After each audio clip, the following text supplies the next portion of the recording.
Hi, this is Tim of the 1916 Company. Welcome and thanks for logging on. If you love this watch, email me, Team Mosso at the1916company.com for purchase pricing and availability questions concerning this watch.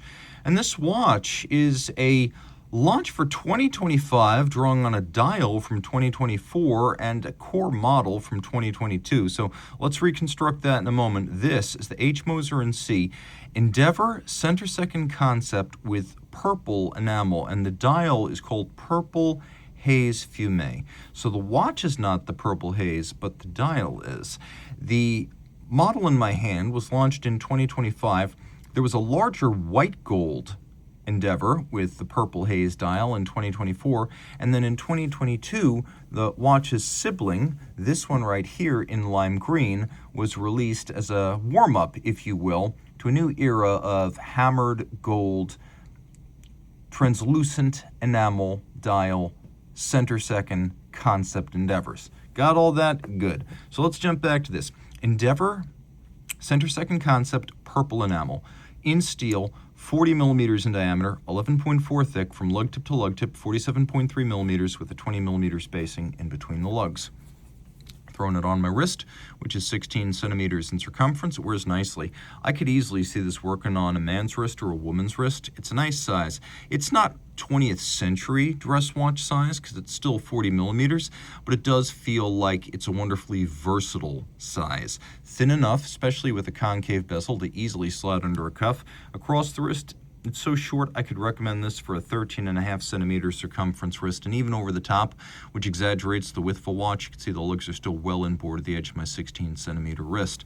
The strap is purple kudu, and if, like me, you're not quite sure what animal that is, keep me streaming, open a new window, look it up. It's got a lovely marbling of tone to it, and sort of a suede, sanded, almost nubuck-like texture. It's thick too, and you can see stuff to give it volume, bolstered, as they say. Monotone stitch, sheer cut profile with a lacquered edge, and actually looks like the lacquer is a dark navy blue.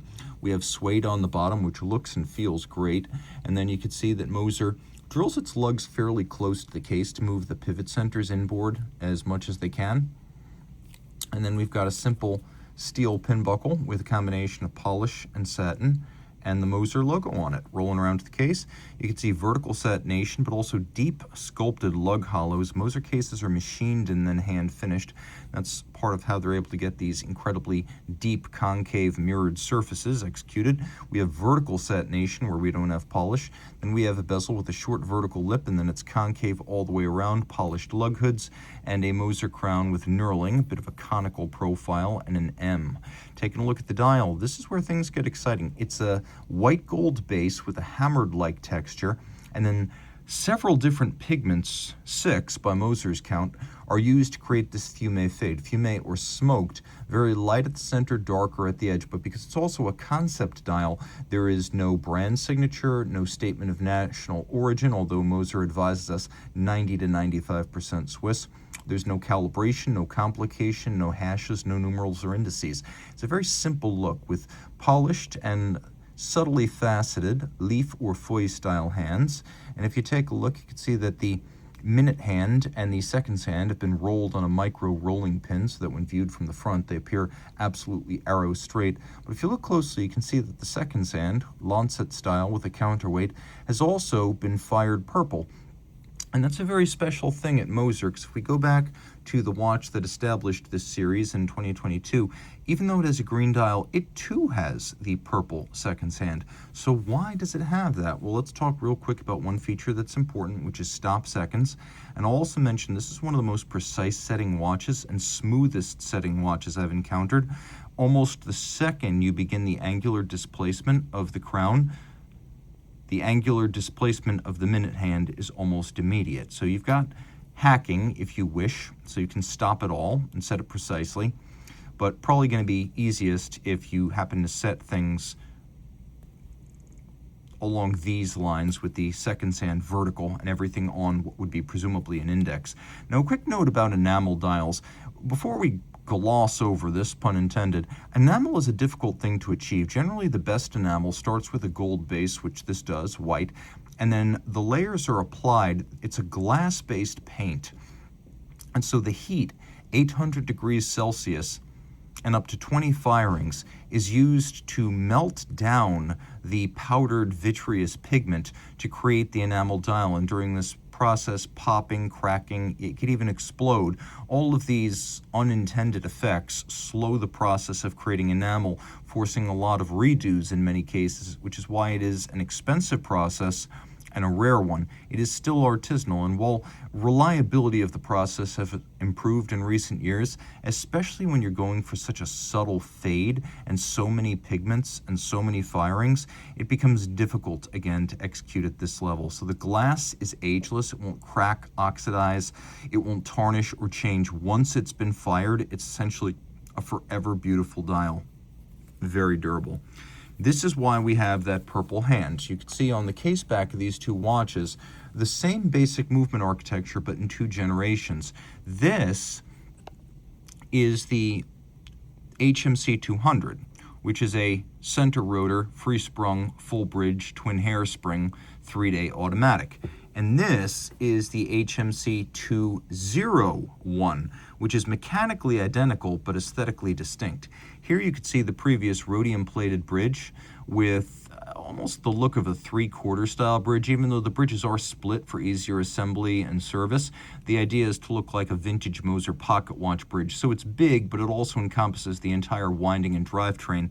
Whereas here now we have that anthracite, darker coating on the bridges and plates, but we've also got skeletonization of the rotor, which is much more extensively evacuated than here, and also of the bridges below. So you could see the automatic winding train and its magic lever style Paul winding system, which is over here, and then the drivetrain, which is over here. You can also see that there's gold gilding in the jewel sinks. These aren't pressed chaton, but they are designed to evoke the chaton-style jewel settings of very old Moser pocket watches. Remember, the original Moser company, created by Heinrich Moser in St. Petersburg in 1828, later moved back to Schaffhausen, but the modern Moser company dates to 2005, and the Milan family, the current owners, bought it in 2015, so just keep that in mind. So we have a very different, more engaging aesthetic here. They're both 32 millimeter, they're both mechanically identical. Let's address the most obvious feature, the twin hairsprings.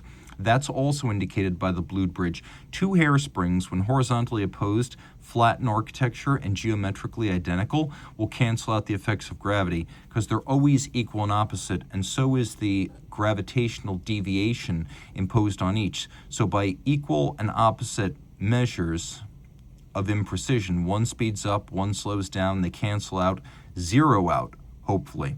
It becomes a very precise timekeeper with no need for a tourbillon. Tourbillon is not guaranteed to keep better time in a wristwatch because you can't count on the position of the watch, whereas the double hairspring will always serve that purpose. It's a 32 millimeter movement, it's 27 joules, magic lever style bidirectional winder with ceramic bearings for high efficiency winding. And then you could see that we've got the full bridge with a free sprung balance for shock resistance. It's 3 hertz, 72 hours of power reserve. We'll pull the crown and activate stop seconds. As you could appreciate, it's a free sprung balance with bolts recessed from the free airstream to reduce aerodynamic drag. Now, Moser makes the hairsprings, the balance, as well as the escapement in-house through its precision engineering subsidiary. Very difficult to do. There are a lot of manufacturers that make bridges, plates, and wheels, but these are the most sensitive parts of a movement and the hardest to insource. And so Moser not only makes these parts for itself, but also through precision engineering, it makes these parts as a supplier to the industry as a whole. And then this is all 30 meters water resistant, which for practical purposes is splash while washing your hands or maybe rain exposure. And it's a good timekeeper, although as you could see, the beauty is first and foremost in this steel case. A watch that I love on many, many, many different levels. Made in the German-speaking part of Switzerland, Schaffhausen. Unusual in that most Swiss watches are made in the French region to the west. This is the northeast. Its big neighbor, IWC, is perhaps the best-known watchmaker out of Schaffhausen, but perhaps not the best watchmaker in Schaffhausen. So reach out to Team Mosso at the 1916company.com for purchase and pricing details.